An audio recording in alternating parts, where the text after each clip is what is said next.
Welcome back to Strides to Solutions. I'm Esther Adams, and today I want to start with something that might feel uncomfortably familiar. You are sitting in a meeting, or finishing the school run, or managing something domestic that needed managing yesterday, and somewhere underneath all of it, there is a quiet pull. Not nostalgia exactly, more like the awareness of a part of yourself that exists elsewhere and is not fully present here. A self that belongs at the barn, and then the reverse. You are standing in the warm up ring, trying to feel the horse underneath you, trying to actually be there, and the unfinished report is humming somewhere in the background of your attention. The unresolved conversation, the appointment you might be late for, both of those experiences are real. Both of them are familiar to almost every amateur equestrian alive, and both of them have a name in the research, not a metaphor, not a character flaw, an actual documented, measurable psychological reality. What we are talking about today is what researchers have started calling the double life, and what it costs specifically to live in it. I also want to say upfront that today's episode is for two audiences. If you are an amateur writer, this episode is about you, your experience, and what the research actually says is happening in your mind and nervous system when you try to navigate a serious professional life alongside serious equestrian ambitions. And if you are a trainer or instructor listening, this episode is also specifically for you because understanding what your amateur clients are actually carrying when they walk through the gate changes in very practical ways how you can help them. I will come back to that directly a little later. Let's start with the most foundational piece, role conflict. The sociologist Robert Merton gave this phenomenon formal language decades ago, and the core idea is both simple and surprisingly precise. Role conflict is the psychological strain that arises when the demands of one social role make it genuinely difficult, or sometimes impossible, to adequately fulfill the demands of another. In plain terms, the pressure you feel when being a good professional and being a committed rider pull in opposite directions at exactly the same time. When the barn calls and the inbox is full. When the show falls on the weekend your family had plans. When the trainer wants you there 3 days a week and your job requires you on a flight. Research on the consequences of role conflict is fairly consistent. It predicts higher stress, greater emotional exhaustion, and performance decrements across both the domains in conflict. And the mechanism is partly cognitive. Managing incompatible role demands requires ongoing mental effort, a kind of constant background negotiation about which version of yourself is required right now, what you owe each domain, and whether you are falling short somewhere at this very moment. That negotiation does not stop when you walk through the barn gate. It continues quietly, consuming cognitive resources that would otherwise be available for the riding itself. What makes this particular form of role conflict psychologically distinctive is its asymmetry. The professional rider's various roles tend to organize around a coherent center. The horse, the training, the competitive identity.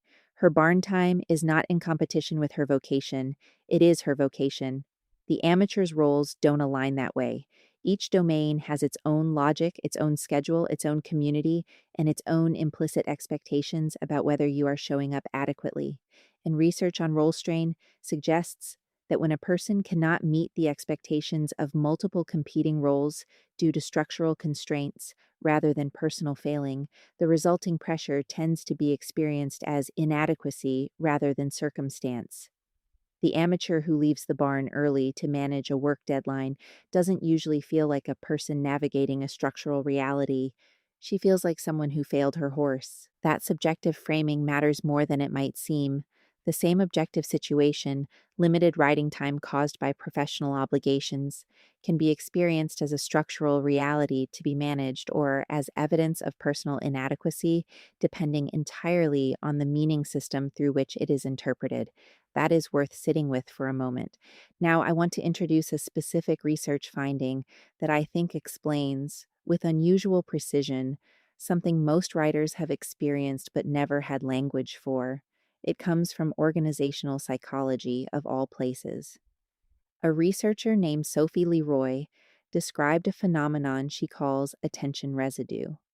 The finding is essentially this: after switching from one task or domain to another, cognitive resources do not transfer cleanly. Part of attention remains engaged with the prior context, particularly when the previous task was unfinished or emotionally significant. In plain language, your brain does not fully complete the context switch just because you physically moved locations. Laboratory and field studies show consistent performance decrements immediately following domain switches, with the most significant residue produced by incomplete or high stakes prior tasks. The amateur who drives to the barn replaying a difficult conversation from the office or mentally calculating whether she will make it back in time for dinner is not merely distracted in the casual sense. Her attentional system is genuinely allocating resources across two contexts simultaneously, producing measurable interference with the quality of processing available for the current one. For equestrian performance specifically, this matters because the qualities most demanded by skilled riding are precisely those most compromised by attention residue. Proprioceptive awareness, the subtle felt sense of the horse's movement beneath you, requires attentional capacity. Emotional attunement to the horse, the ability to notice a shift in his tension or willingness before it becomes a problem, requires attentional capacity. The responsive, adaptive decision making that a good schooling session demands requires attentional capacity. When that capacity is partly occupied by the residual cognitive content of the previous domain, the writer who shows up is working with measurably less than her full resource available for the task. She is physically present. Cognitively, she may only be partially there. And the horse, as any experienced equestrian knows, responds not just to physical aids, but to the quality of the rider's attention. Divided presence is something horses tend to notice. Research also suggests that chronic exposure to heavy context switching, which is essentially a description of the average amateur equestrian's daily life, is associated over time with reduced cognitive flexibility, higher stress, and progressively lower capacity for sustained focused attention. This is not simply tiredness. It is a measurable degradation of the attentional infrastructure on which skilled performance depends. The double life extracts a cognitive tax at every transition, and that tax accumulates. There is another layer here that I want to name because it receives almost no acknowledgement in equestrian culture, and yet it may be one of the most significant contributors to the exhaustion many amateur riders feel. Researchers call it invisible labor, the cognitive and emotional work of managing multiple serious identity domains simultaneously. This includes the ongoing mental tracking of schedules, commitments, and logistics across different worlds, the emotional management of other people's responses to how you allocate your time and energy, and the persistent low level monitoring of whether each domain is receiving enough, a question that, for most amateur riders, never resolves cleanly in either direction. Research on cognitive household and role labor shows this management work is genuinely taxing. Those who carry high cognitive labor across multiple roles, defined as the ongoing planning, monitoring, and coordinating required to keep multiple demanding domains functional, show higher stress, higher rates of emotional exhaustion, and more severe burnout than those with comparable objective demands, but lower management burden. Worth noting, the research also shows this burden falls disproportionately on women. Given the demographics of many equestrian disciplines, that observation is not peripheral. What connects to this directly is something called decision fatigue, the depletion of regulatory capacity that follows from repeated, effortful decisions under conditions of role strain. Research on decision fatigue shows it doesn't simply make people tired. It changes the character of subsequent decisions, shifting choices toward simpler, more conservative, more avoidant options as regulatory resources decline. For the amateur rider who arrives at a lesson after a full day of professional and domestic decision making, this means her capacity for the complex, adaptive, forward thinking decisions that good training requires may be genuinely compromised before she has touched the reins. Not because she lacks intelligence or skill, because decision fatigue is a physiological and cognitive reality, not a personal failing. So, how do people psychologically manage all of this? Research on how people handle multiple serious identities suggests the experience tends to fall along a spectrum between two poles. At one end is what researchers call identity fragmentation, the experience of multiple selves that feel disconnected from each other, each activated in its relevant context, but not held together by any coherent underlying narrative. The person who shows up at the barn and the person who shows up at the office feel like different people, and moving between them requires something closer to a costume change than a natural transition.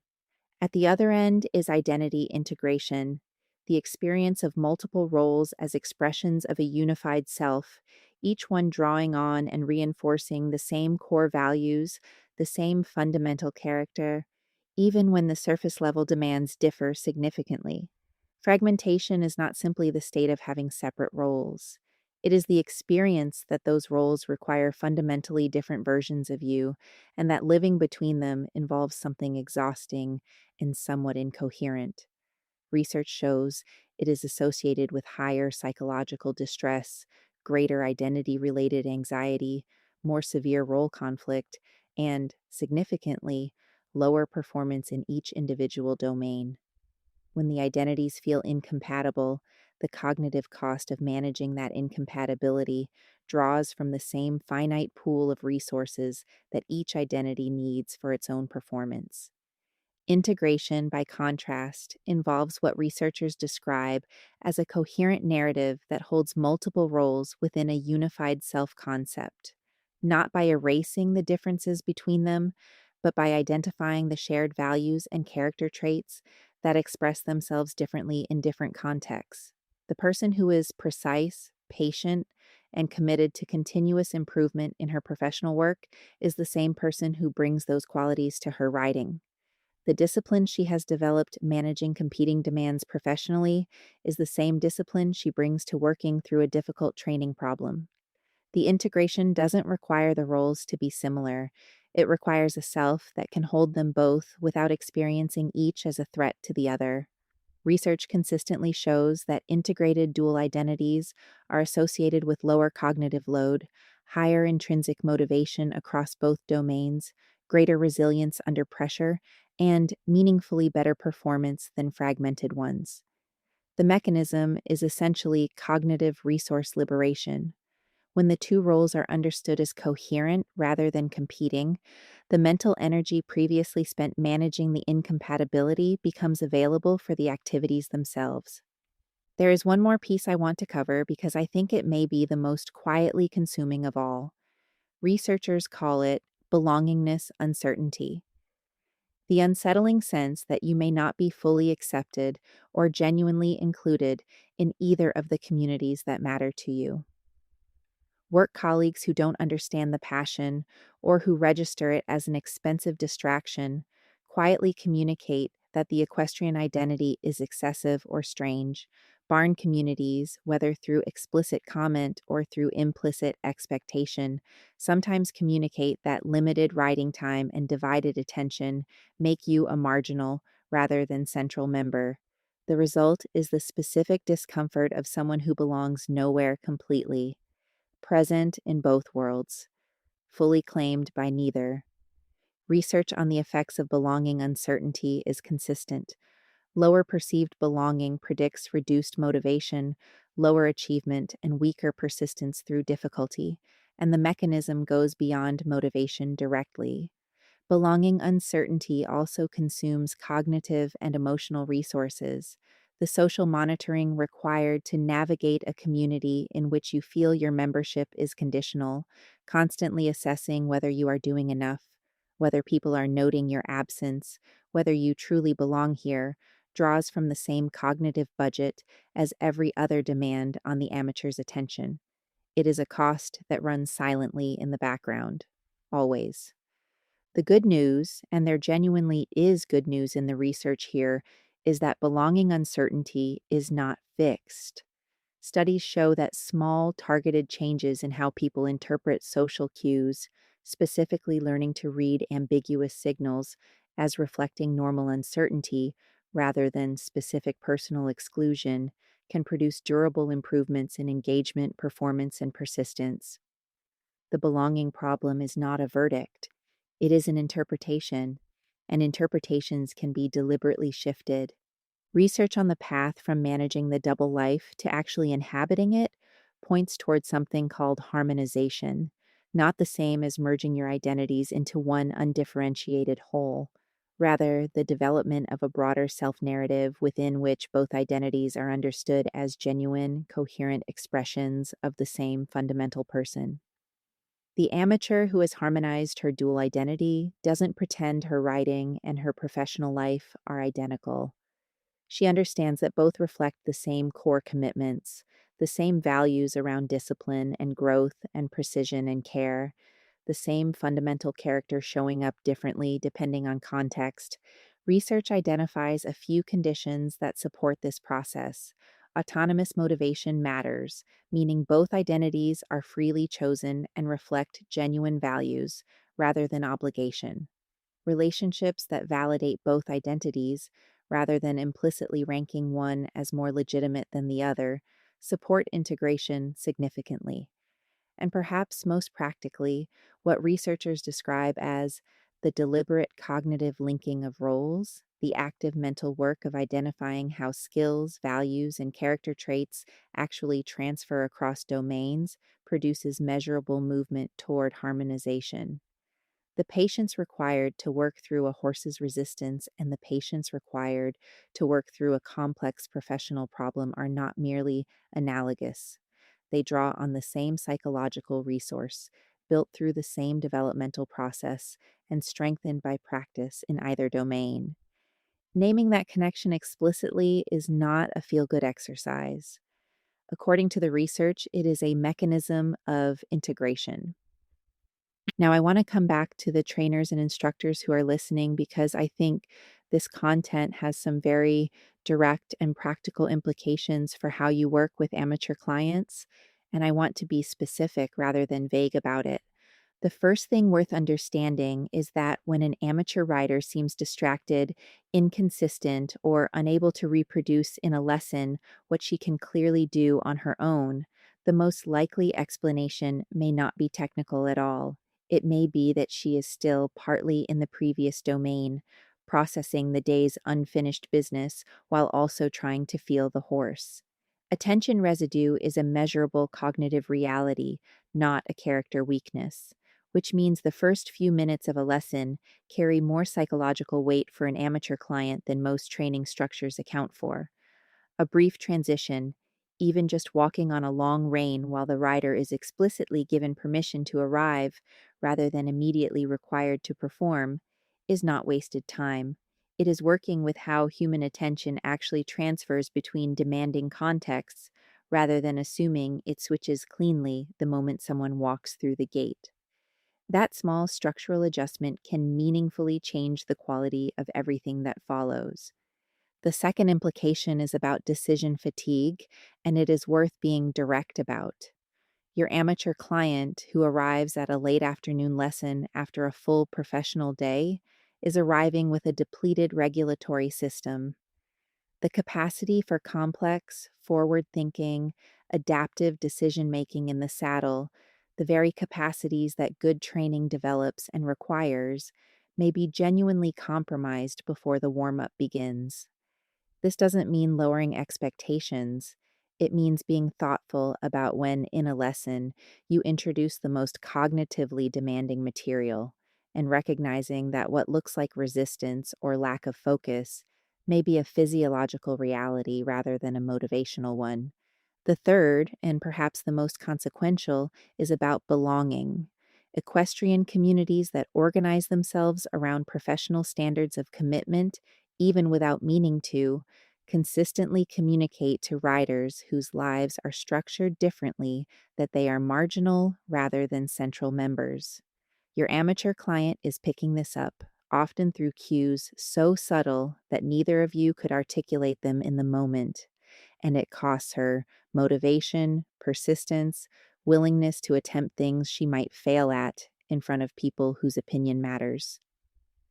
Research on identity validation is specific about what actually helps here.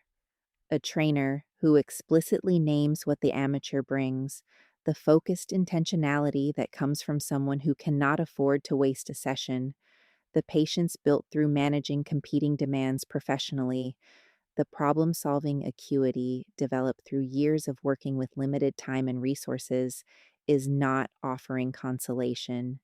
They are providing the identity validation that research shows makes a material difference to how integrated and capable that rider feels the next time she swings her leg over. You are not lowering the standard by doing that. You are removing the psychological interference that has been preventing her from meeting the one she already holds for herself. The double life is genuinely hard, not because your amateur clients are failing to manage it, but because the cognitive, emotional, and social demands it generates are real, measurable, and cumulative. Attention residue costs performance, role conflict costs psychological well being, invisible labor costs regulatory capacity, belonging uncertainty costs motivation. These are not metaphors, they are research findings. What the research also shows, though, is that the writer who finds a coherent self narrative that holds both her professional identity and her equestrian identity is not less busy. She is, however, less divided. She arrives at the barn with more of herself available for what the barn requires. The double life becomes, with integration, not a fragmentation to be managed, but a complexity to be inhabited, which is quite a different thing. If this episode resonated with you, if the phrase less divided landed somewhere useful, I want to point you toward a book that explores all of this in considerably more depth. It is called The Amateur's Edge, and it is available now on Amazon. It is a research grounded examination of the psychology of equestrian performance for riders who are serious about both their riding and the rest of their lives, and for the trainers and instructors who work with them. It offers an honest, precise account of what is actually happening in the rider's mind and nervous system, grounded entirely in peer reviewed research across cognitive neuroscience, performance psychology, and identity science, paired with the evidence based approaches that the research supports. Search The Amateur's Edge on Amazon. Thank you for being here today. Whether you are a writer navigating the double life or a trainer trying to better understand the people you work with, the willingness to look this carefully at what is actually happening beneath the surface of the writing is itself a form of serious horsemanship. That is where the real work lives. Until next time, keep writing, keep thinking, and I'll see you on the other side.